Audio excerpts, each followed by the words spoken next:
Pas kërkesave të vazhdueshme nga ana studentëve, studentët e Universitetit Femia Gani në Gjakov nga sot dhe deri me 28 janar do të kenë mundësi paraqitjen e provimeve në SMU për afatin e janarit, ndërsa provimet mbahen nga 29 janar e deri me 14 shkurt 2026 sipas orarit të përpiluar në për fakultete përkatëse. Senati pas tentimit të tretë ka miratuar hapjen e afatit të rregullt të provimeve të janarit,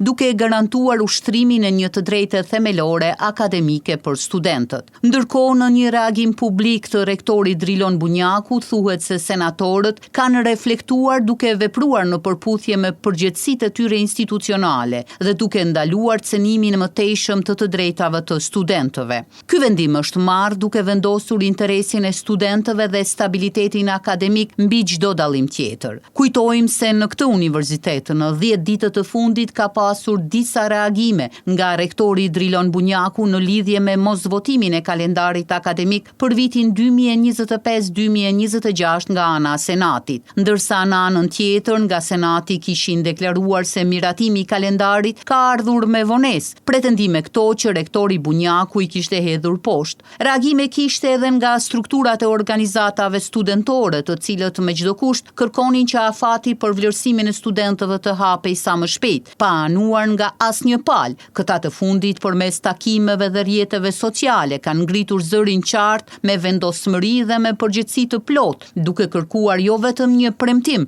por një zgjidhje konkrete e cila u bë mundur tek sot. Për situatën e krijuar në ditët e fundit në Universitetin Femia Gani në Gjakov, ka raportuar disa herë edhe Medium Ynë, duke u përpjekur që në mënyrë transparente të ju jep hapësirë mediale të gjithë akterëve të përfshirë në vonesat për hapjen e afatit të janarit.